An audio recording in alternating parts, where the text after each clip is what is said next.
En los siguientes minutos nos vamos a preguntar cómo estudiaron la sociedad los primeros sociólogos. Para contestar a esta y a otras preguntas nos acompaña la profesora de Sociología de nuestra universidad, Violante Martínez. Bienvenida. Gracias, Isabel.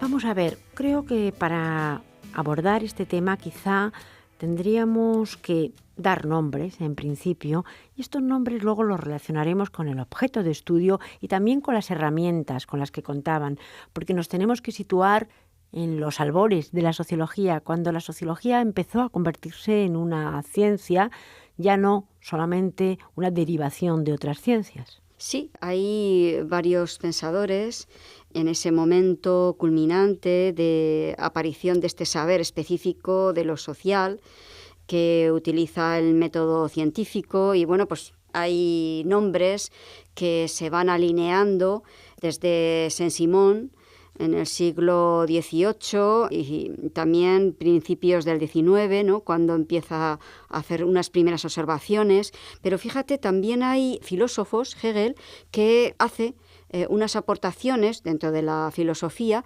que están muy en paralelo con los análisis y los estudios que se hacen de la sociedad, por mencionar los más sobresalientes, ¿no? En estas primeras etapas.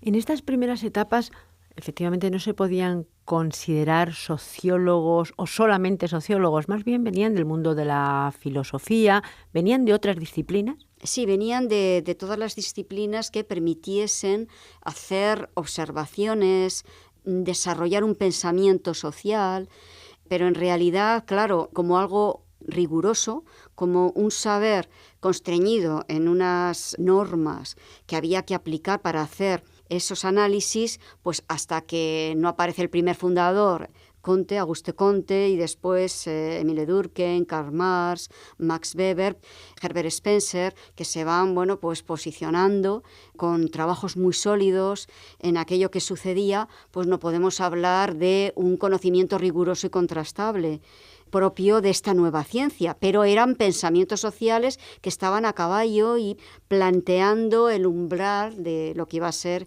este conocimiento sociológico. Por un lado ya se utilizaba lo que es la herramienta científica y por otro lado, ¿cuáles eran los objetos, los temas a estudiar? Pues los que aparecían en ese momento en el que había cambios por una nueva sociedad que apareció, que fue la sociedad industrial. No es que desaparezca, se va quedando atrás la sociedad estamental, sociedad agrícola, y aparecen nuevas clases sociales con nuevos problemas sociales, con nuevas cuestiones como las hay ahora, ¿no? Que hay infinidad de situaciones, necesidades, perspectivas nuevas y que se centran en problemas sociales.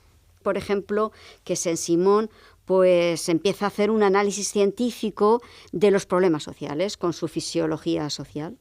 Estamos hablando de figuras como Saint-Simon o como Comte y nos situamos en estos comienzos, finales del siglo XVIII, comienzos del XIX, cuando efectivamente las sociedades iban cambiando, la primera revolución industrial, y de alguna manera aparecían sujetos nuevos para ser estudiados. Desde luego, avanzado el siglo XIX con figuras como Marx, esto sería un vuelco total y la sociología aquí pues adquiriría y adquiere pues una prominencia que no había tenido antes. Sí, porque en los anteriores pensadores se quedaban en un análisis científico de los problemas sociales, con la fisiología social que hemos dicho anteriormente de Saint-Simon, y que se situaba a caballo en una posición intermedia porque quería aplicar una reforma social en esta nueva sociedad. Con Hegel vemos que se sitúa una perspectiva a través de la dialéctica, ¿no? En el que, con su tesis, antítesis y la confluencia de la síntesis se intentaba pues llegar a comprender lo que era la obligación social en la sociedad. Pero con Marx ya tenemos un estudio de la sociedad para cambiarla, para transformarla. Entonces, aquí hay un cambio importante. Anteriormente, Comte, que lo sitúan como el primer fundador de la sociología, Fíjate, tiene un estudio, una obra importante que la titula El plan de trabajos científicos necesarios ¿para qué? Para reorganizar la sociedad, ¿no? Ante esta nueva sociedad en la que había muchas incertidumbres, se necesitaba tenerlo todo controlado. Entonces, esta visión de Comte contrasta mucho con la de Marx y con la ayuda de Engels, porque querían hacer un análisis, y lo consiguieron, ¿no? Un análisis científico de estas sociedades, sobre todo de la sociedad capitalista, para transformarla, para mejorarla, con ese estudio de la burguesía y el proletariado. Esto me parece además algo bastante curioso porque no solamente era un estudio científico, vamos a decir, frío para mostrar lo que estaba ocurriendo, sino que no de alguna manera, sino de una manera completa. Estos estudios eran para influir en lo que pasaba en la sociedad y de alguna manera canalizar, pues según también su forma y su manera de pensar. Pues concretamente con la toma de conciencia del proletariado. No sabía el proletariado de esa época que estaba alienado de su trabajo, de muchas circunstancias de la vida. Entonces, con estas ideas que van planteando, con estos estudios que está haciendo Marx y Friedrich Engels, pues logran que tomen conciencia estas masas de trabajadores que, bueno, pues tenían unos horarios larguísimos, tenían una carencia de derechos absolutos, y aparece pues esa concienciación, esa primera toma de revolución, de cambiar, de transformar, de mejorar, para reivindicar unos derechos. Surge las primeras raíces del sindicalismo, ¿no? Y estaban muy preocupados en estos dos pensadores por el análisis científico de la sociedad. De hecho, pues Marx hace unos estudios en profundidad de las sociedades, pues fíjate, del comunismo primitivo, de las sociedades tribales. Se pasa también a las sociedades asiáticas, ¿no? Hasta llegar a las sociedades más incipientes del capitalismo. Sabemos hoy pues cómo la sociología aborda y qué herramientas tiene para abordar pues distintos temas que ahora mismo están en la palestra, pero si nos situamos en el siglo XIX, en la que no existía revolución tecnológica, en la que hacer pues estadísticas y otro tipo de trabajos era muchísimo más complicado, podemos decir qué herramienta científica utilizaban estos pensadores pues para luego poder hacer estos análisis de la población. Había varias herramientas, ¿no? Marx, por ejemplo, su metodología era la famosa metodología del materialismo histórico, ¿no? Y también lo combinaba con la herramienta de la dialéctica, que viene de la lógica de Hegel, ¿no? En la que se ubica, entre otras cosas, la causa-efecto, la suma de las relaciones recíprocas entre los elementos sociales que hay en la sociedad. También se añade la totalidad dialéctica que se encuentra en general en la vida social, es decir, son metodologías para ver cuáles son los procesos de producción de la sociedad y luego pasar ya a otras estructuras más abstractas, más ideológicas. Y bueno, pues arranca con la economía política, por ejemplo, con el socialismo y con la filosofía. O sea, Marx es un monstruo en este sentido, pero su metodología concreta en este sentido es el materialismo histórico, ¿no? En esa tríada que hace de análisis social, análisis histórico y económico, el resultado que va a dar para poder transformar la sociedad, instaurando el socialismo y a través del socialismo llegar al comunismo. Es curioso porque también la impresión que da es que, claro, Marx principalmente era un pensador, era un filósofo que lo que quería efectivamente es transformar lo que veía. El perfil del sociólogo moderno, pues por hacer una comparativa, es algo distinto. Es un especialista, básicamente. Es muy difícil encontrar ahora sociólogos que abarquen muchas teorías y muchas metodologías, porque la tendencia general es la especialización. Uno es especialista en terrorismo, otro es especialista en desigualdad y exclusión social, otro es un metodólogo nato y se dedica a analizar y vislumbrar cuáles son las técnicas de investigación propias para determinados fenómenos. otro se centra en los procesos de integración social, los de identificación social.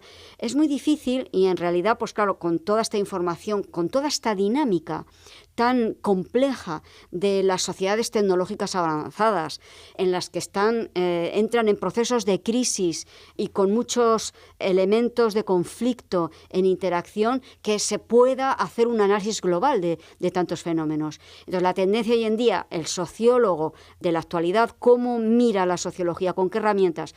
Mira con unas técnicas de investigación social que vienen del método científico para producir un conocimiento riguroso, pero dentro fundamentalmente de una especialización. Esa es la tendencia más general. Volviendo a estos primeros sociólogos, sí, y volviendo a las grandes figuras que además han tenido un peso importantísimo en la economía, en la política, pues del mundo, podemos decir, porque es un peso increíble como pensadores. También en el siglo XIX ocurre el punto y el contrapunto. Quiero decir, a un Marx, pues lógicamente se le puede contraponer otro filósofo y otro sociólogo que estudie de alguna manera los fenómenos de otra manera y desde otro punto de vista. Bueno, lo había mencionado antes, ¿no? Auguste Comte, que se sitúa más en una línea más tradicional. De hecho, pues Marx y Engels no se identificaban con los trabajos que hizo en ese momento Comte, ¿no? Pero claro, como primer fundador, él aporta algo muy importante en ese estudio de la sociedad, en ese estudiar científicamente la sociedad, porque se plantea, en este cambio de la sociedad agrícola a la sociedad industrial, una física social. Es decir, una observación directa de los fenómenos relativos a lo que tenía que ver con el colectivo social, con la especie humana, ¿no? Y aplica ese mismo espíritu que se realizaba a los fenómenos astronómicos, físicos, fisiológicos, el mismo espíritu a los fenómenos sociales de esa época. Entonces aporta algo muy interesante, que es aplicar ese estudio con datos reales, con una observación directa. Trata del método comparativo de unas sociedades a otras y dice que en este momento, que para estudiar las sociedades hay que ver y hay que descubrir cuáles son las leyes que rigen estos fenómenos sociales. Por ejemplo, Ibn Khaldun, que se sitúa pues bastante más atrás, se le ha considerado como un sociólogo cuando no existía en ese momento la sociología, ¿no? Pues en el estudio de los pueblos nómadas, y él descubría que los beduinos, los turcomanos, los bereberes tenían elementos muy comunes y que se regían por una solidaridad orgánica. Entonces, descubre esas leyes que rigen ese comportamiento social. Bueno, pues Comte lo hace así y habla de una ley que está compuesta de 3 estadios. En el primer estadio era el teológico. Las sociedades estaban en un estadio en el que, pues todo se regía por fuerzas sobrenaturales. En el segundo ya era uno metafísico. Se reemplaza las fuerzas sobrenaturales por las fuerzas abstractas. Y aquí, pues la metafísica tiene que ver. Y luego ya se sitúa en el estadio positivo, en el que hay que ver cuáles son las leyes que eligen los fenómenos, es decir, ya con los datos. Entonces, todas esas aportaciones que hace Auguste Comte, pues entablan unas bases muy importantes que luego se sitúa paralelamente con los autores que acabamos de decir y que, pues estudian cuáles eran las raíces fundamentales de ese nuevo orden social a través del estudio científico. Y el salto de Comte o de Marx pues a sociólogos como Durkheim o como Weber, en el sentido de que ya los llamamos sociólogos en la amplitud de la palabra. Pues sí, porque Durkheim evidentemente coge todas estas riendas, se sitúa en 1858 y ya fallece en 1917. Estamos en un momento muy importante, pues tiene unas obras muy importantes, como estudia la sociedad, ¿no? En su tesis doctoral sobre la división del trabajo social, cómo se va especializando el trabajo en las sociedades, o también el estudio de las reglas del método sociológico, cómo aplicar unas reglas que son propias del método de esta ciencia. Luego el suicidio, que es pues un fenómeno social muy importante, de hecho siempre lo decimos, ¿no? Se está citando actualmente a Emile Durkheim en la psiquiatría, en la psicología, por esos descubrimientos que hace, pero evidentemente él da el asentamiento a la sociología como disciplina autónoma, ¿no? Con un objeto propio de estudio que son los hechos sociales. ¿Cómo estudia Durkheim la sociedad? Pues a través del estudio de los hechos sociales. ¿Y en el caso de Weber? Weber es un gigante, ¿no? Él se sitúa en 1864 y fallece en 1919 y es el sociólogo que más ha llegado a nuestra época actual. Pues decir que con su Ética protestante y el espíritu del capitalismo, es una obra pequeñita y que yo invito a todas las personas que puedan acceder a este pequeño libro y gran libro, ¿no? Pequeño por su dimensión, a conocer pues cómo él estudia la sociedad, pero con el origen del capitalismo, que se sitúa muy paralelo a los trabajos impresionantes que hace Marx con el trabajo que hace tan minucioso y el estudio de las clases sociales, y él desde el origen del capitalismo, que se entronca ya con el origen de la modernidad. Es curioso porque estamos hablando de autores que fallecieron a comienzos del siglo XX y que, sin embargo, han sido y son un referente para todos los sociólogos para el estudio de la sociedad.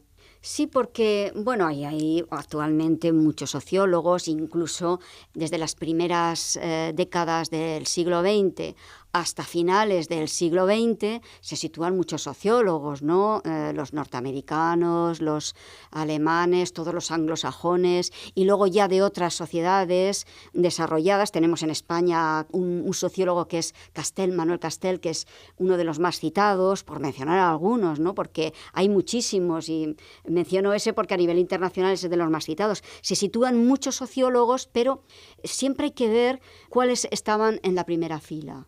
Porque siempre hay una cita por ahí que circula de Whitehead que dice que aquella ciencia que no reflexiona o que no tiene en cuenta a los primeros fundadores es una ciencia que está perdida. Entonces, yo creo que tiene mucha razón, porque en realidad, si levantara hoy la cabeza Auguste Comte, Marx, Durkheim, Weber, pues ¿cómo estudiarían ellos la sociedad? Pues como lo están estudiando ahora los sociólogos modernos, ¿no? Estos expertos, especialistas que se dedican a estudiar a través de unas herramientas científicas para producir un conocimiento de lo que verdaderamente está pasando, y también pues para mejorar las sociedades, para transformar las sociedades.